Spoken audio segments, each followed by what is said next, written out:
أعوذ بالله من الشيطان الرجيم. بسم الله الرحمن الرحيم. الحمد لله رب العالمين.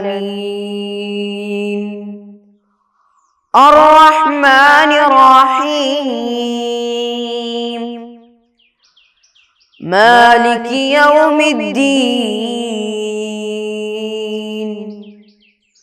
إياك نعبد وإياك نستعين. اهدنا الصراط المستقيم. صراط الذين أنعمت عليهم غير المغضوب عليهم ولا الضالين.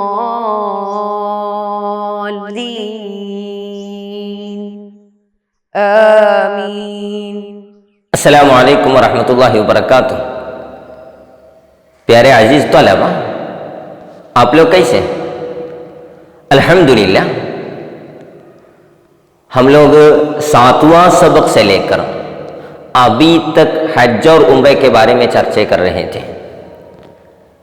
انشاءاللہ ہمارے زندگی میں حج اور عمرے کرنے وقت یہ جو کلاسز ہوتے ہیں وہ اچھے سے فائدہ مند ہو جائیں گے. اللہ توفیق عطا فرمائے.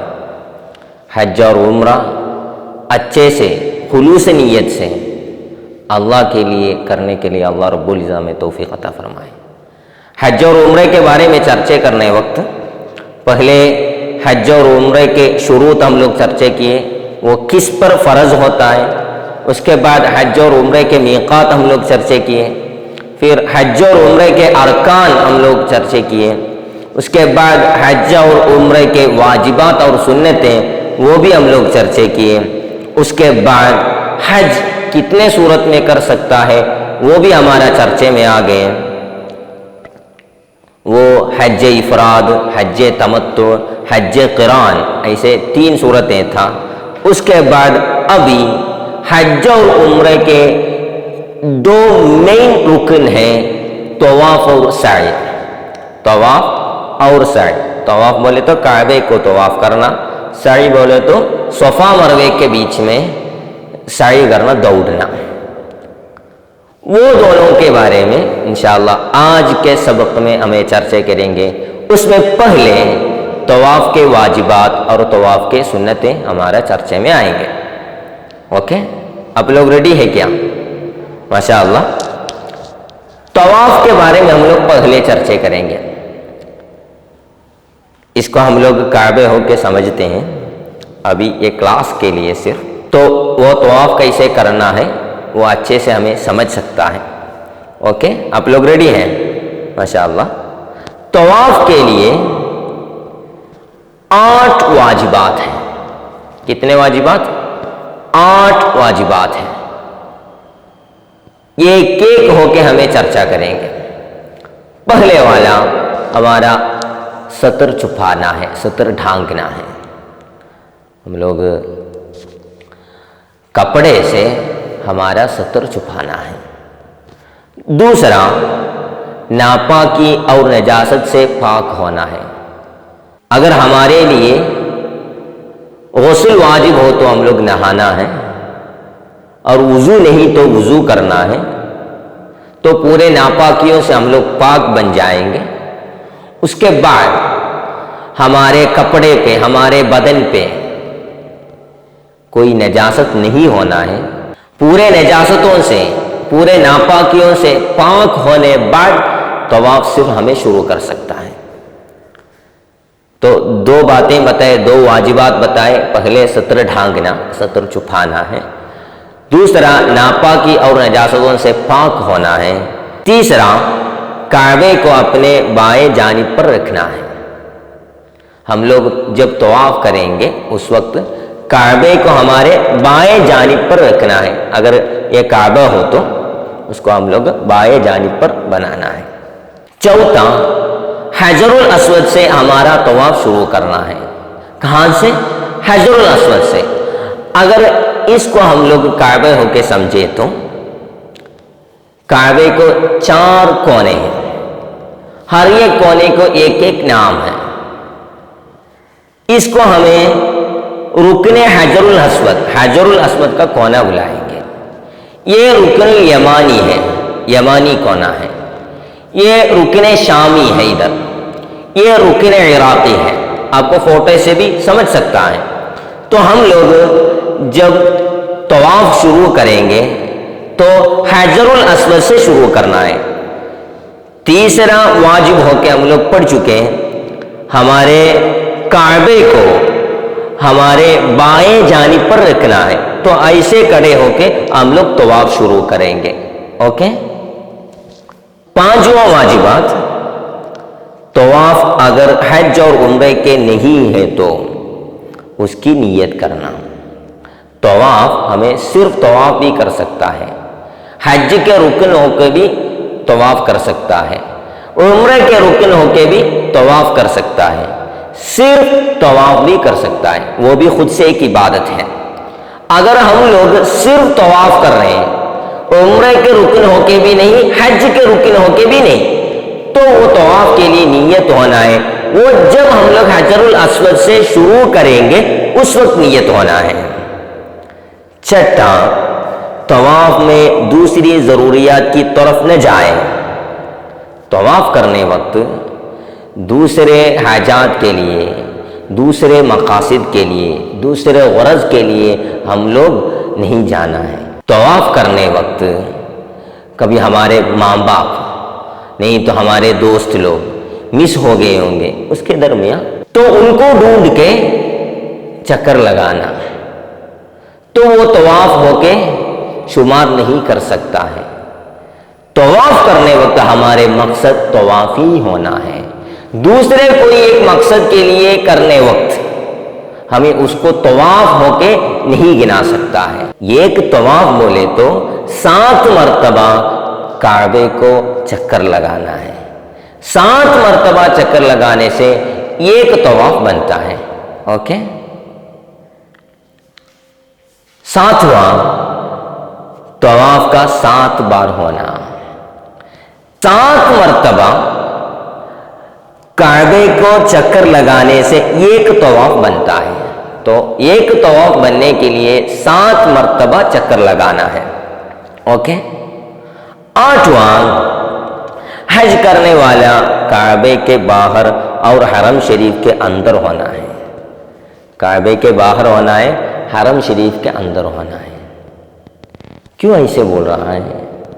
سمجھنے کی بات ہے۔ حجر الاسود کعبے کے اندر ہے، تو اگر ہم لوگ حجر الاسود کو چھونے وقت ہمارے پیر نہیں ہلنا ہے، کیونکہ ہم لوگ طواف کرنے وقت ہمیشہ ہمارے بائیں جانب پہ کعبہ ہونا ہے۔ تو ہم لوگ جب چھویں گے اس وقت ہمارے پیر ہل گئے تو کچھ حصہ وہ کعبے کو سامنے کر کے ہم لوگ چل رہے ہیں تو وہ طواف میں پرابلم ہو جائیں گے۔ اگر ایسے ہٹ گئے تو ہم لوگ واپس آنا ہے۔ تو حجر الاسود کعبے کے اندر ہے، ہمارے طواف کعبے کے باہر ہونا ہے۔ اسی طرح شادروان مشہور ہے، کعبے کے سٹیپ ہے، وہ سٹیپ بھی کعبے کے اندر والا ہے۔ اگر وہ سٹیپ پہ پاؤں رکھ کے ہم لوگ چکر لگائے تو وہ بھی طواف نہیں ہو جائیں گے۔ ہمارے پورے طواف کعبے کے باہر ہونا ہے اور حرم شریف کے اندر ہونا ہے۔ اوکے، اتنے باتیں ہوتا ہے طواف کے واجبات۔ اس کے ساتھ طواف کے لیے سنتیں بھی رہتا ہے، پیدل طواف کرنا، حجر الاسود کو بوسہ دینا، اس سے ہمارے گناہوں کا مغفرت ہو جائیں گے۔ اللہ توفیق عطا فرمائے۔ مگر ادھر بھیڑ مت بنانا ہے، آرام سے کرنے پڑیں گے، تو جیسے دھیان دینے پڑیں گے۔ ایک مرتبہ حضور اکرم صلی اللہ علیہ وسلم عمر رضی اللہ عنہ سے فرمائے، یا عمر بہت پاور والا ہے تو اس کے وجہ سے ادھر بھیڑ مت لگانا ہے، دھیان دینے کی بات ہے۔ اس کے ساتھ طواف کے ہر چکر میں پیشانی حجر الاسود کے اوپر رکھنا ہے، وہ نہیں ہو سکے تو ہمارے ہاتھ سے حجر الاسود کے چھو کے اس کو چومنا ہے، وہ بھی نہیں ہو سکے تو اشارہ کر کے چومنا ہے۔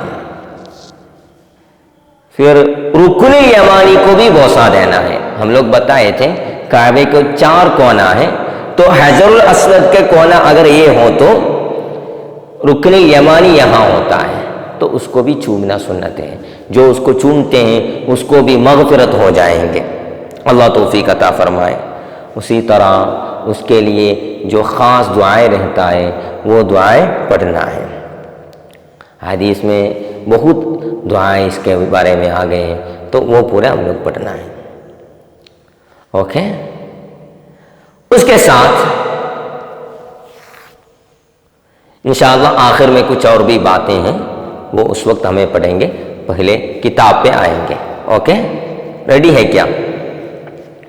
سبق نمبر 12، طواف اور سعی۔ طواف اور سعی کے چند واجبات اور سنتیں ہیں۔ طواف اور سعی کو چند واجبات اور سنتیں ہیں۔ طواف کے واجبات 8 واجبات ہیں طواف کے لیے۔ کتنا؟ 8 ہے۔ پہلا، ستر ڈھانکنا، ستر چھپانا ہے۔ دوسرا، ناپاکی اور نجاست سے پاک ہونا ہے، کوئی ناپاکی نہیں ہونا ہے، نجاست سے بھی پاک ہونا ہے۔ تو پورے طہارت کے ساتھ، وضو کے ساتھ صرف طواف کر سکتا ہے۔ تیسرا، کعبے کو اپنے بائیں جانب پر رکھنا، بائیں جانب پر رکھنا ہے۔ چوتھا، حجر الاسود سے شروع کرنا ہے۔ ہم لوگ شروع کرنے وقت حجر الاسود سے شروع کرنا ہے۔ ابھی ادھر رکھتے ہیں، ابھی اس کے نشانی کے لیے حجر الاسود کے طرف ایک گرین لائٹ، ایک ہرا لائٹ ہمیں دیکھ سکتا ہے۔ اوکے، اور 5واں، طواف اگر حج اور عمرے کا نہیں ہے تو اس کی نیت کرنا۔ طواف ہمیں صرف طواف بھی کر سکتا ہے، عمرے کے رکن ہو کے بھی کر سکتا ہے، اور صرف طواف بھی کر سکتا ہے۔ اگر طواف خود سے کر رہا ہے، صرف طواف کر رہے ہیں، تو ہم لوگ نیت بھی رکھنا ہے۔ چھٹا، طواف میں دوسری ضروریات کی طرف نہ جانا، دوسرے چیزوں کے لیے، دوسرے مقصد کے لیے، دوسرے غرض کے لیے طواف کے وقت نہیں جانا ہے۔ ہمارے دوستوں کو ڈھونڈنے کے لیے ہم لوگ چکر لگا رہے تھے، تو اس وقت ہمارا طواف نہیں کر سکتا ہے۔ طواف کرنے وقت ہمارے نیت طواف ہی ہونا ہے۔ 7واں، طواف کا 7 بار ہونا ہے۔ 7 مرتبہ چکر لگانے سے ایک طواف بنتا ہے۔ اوکے۔ 8واں، حج کرنے والا کعبے کے باہر حرم شریف کے اندر ہونا ہے۔ حرم شریف کے اندر بھی ہونا، کعبے کے باہر بھی ہونا ہے۔ تو سمجھنے کی بات ہے، شاذروان اور کعبے کے جو سٹیپس ہیں اور حجر الاسود وغیرہ کعبے میں شامل ہے۔ ادھر جو مشہور ہے حجر اسماعیل بھی ہے، وہ بھی کعبے کے اندر والا ہے، تو ادھر سے چل گئے تو وہ طواف میں شامل نہیں ہوگا۔ اوکے، پھر طواف کرنے وقت سنتیں بھی رہتا ہے، پیدل طواف کرنا، حجر الاسود کو بوسہ دینا، وہ سنت ہے، اس سے ہمارے گناہوں کا مغفرت ہوتا ہے۔ اللہ توفیق عطا فرمائے۔ طواف کے ہر چکر میں پیشانی حجر الاسود کے اوپر رکھنا، ہر چکر میں وہ رکھنا سنت ہے۔ اس کے لیے بھیڑ ہو گئی تو ہمیں ہاتھ رکھنا ہے، ہاتھ رکھ کے اس کو چھونا ہے، وہ بھی ممکن نہیں ہوا، بہت مشکل پڑتے ہیں، کبھی بہت بھیڑ رہتے ہیں، تو اس کے لیے بھی مشکل ہو گئے تو اشارہ کر کے چھونا ہے۔ اوکے، پھر رکن یمانی کو بوسہ دینا، یہ اگر حجر الاسود کا کونے ہو تو یہاں رہتا ہے رکن یمانی، تو اس کو بھی بوسہ دینا سنت ہے، اس سے بھی مغفرت ہو جائیں گے، اللہ توفیق عطا فرمائے۔ دعا کرنا وغیرہ سنتیں ہیں۔ حدیث میں آئی ہوئی دعائیں افضل ہیں، جو حدیث میں وارد ہیں وہ دعائیں افضل رہتا ہے۔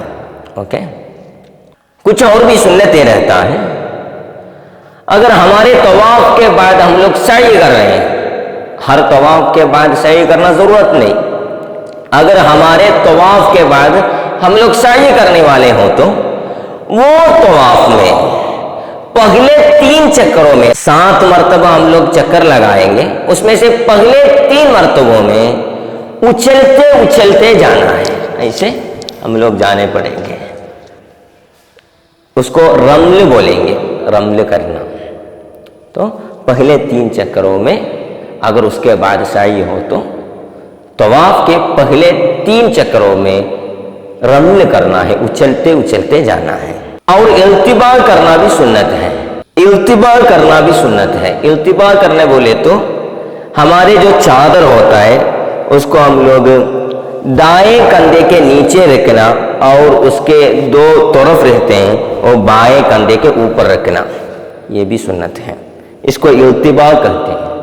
تو التباء کر کے اگر اس کے بعد سعی ہو تو پہلے 3 مرتبوں میں اچھلتے اچھلتے ہوئے چکر لگا کے ہم لوگ طواف کرنا ہے۔ یہ پورا مردوں کے لیے سنت ہے، اور طواف لگاتار ہونا ہے۔ اس کے بعد طواف کے بعد مقام ابراہیم کے پیچھے جا کے 2 رکعت نماز پڑھنا بھی ہے، وہ پورا سنت ہے۔ اس کے ساتھ ملتزم رہتا ہے، ملتزم بولے تو کعبے کے جو دروازہ رہتا ہے اور جو حجر الاسود ہے اس کے درمیان جو دیوار رہتا ہے وہ حصے کو ملتزم کہا جاتا ہے۔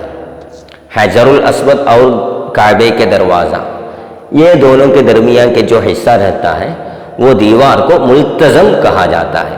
وہ جگہ سے اچھے سے دعا کرنا بھی سنت ہے، پورے جواب ملیں گے، اللہ توفیق عطا فرمائے۔ تو دیکھیے، سعی کرنے سے پہلے کیے گئے طواف کے پہلے 3 چکروں میں، سعی کرنے سے پہلے کیے گئے طواف مطلب وہ طواف کے بعد سعی ہو جائیں گے، ایسے طواف میں اس کے پہلے 3 چکروں میں قدم قریب قریب رکھ کر ذرا اچھلتے ہوئے چلنا، یعنی رمل کرنا اس کو کہا جاتا ہے، رمل کرنا سنت ہے۔ احرام کی چادر، اس کے چادر کو کیا کرنا، دائیں کندھے کے نیچے کر کے چادر کے دونوں سریں بائیں کندھے پر چھوڑنا، ایسے کرنا سنت ہے، یعنی التباء مردوں کے لیے سنت ہے۔ یہ دونوں کس کے لیے سنت ہے؟ مردوں کے لیے سنت ہے۔ رمل اور التباء مردوں کے لیے سنت ہے، عورتوں کے لیے نہیں ہے۔ پھر طواف لگاتار کرنا ہے، یہ 7 مرتبہ بھی لگاتار کرنا سنت ہے، ایک پہلے کیے پھر 2 گھنٹے بعد نیکسٹ کیے، ایسے نہیں ہونا، یہ 7 مرتبہ بھی ایک ساتھ کرنا ہے۔ اور پھر مقام ابراہیم کے پیچھے 2 رکعت نماز ادا کرنا، دیکھو مقام ابراہیم جو مشہور ہے اس کے پیچھے نماز پڑھنا، یہ فوٹو میں بھی آپ کو دیکھ سکتا ہے۔ پھر ملتزم میں دعا کرنا سنت ہے۔ ملتزم بولے تو حجر الاسود اور کعبے کے دروازہ، وہ بیچ کے جگہ پہ ادھر جا کے دعا کرنا بھی سنت ہے۔ الحمدللہ آج کے کلاس میں طواف کے 8 واجبات ہم لوگ چرچا کیے اور اس کے متعلق سنتیں بھی ہم لوگ چرچا کیے، تو آپ لوگ اچھے سے سمجھیے۔ وفقنا اللہ، بارک اللہ فینا وفیکم، السلام علیکم ورحمۃ اللہ۔ صلی اللہ علی محمد صلی اللہ علیہ وسلم، صلی اللہ علی محمد صلی اللہ علیہ وسلم، اللہم صلی علی محمد، یا رب صلی علیہ وسلم۔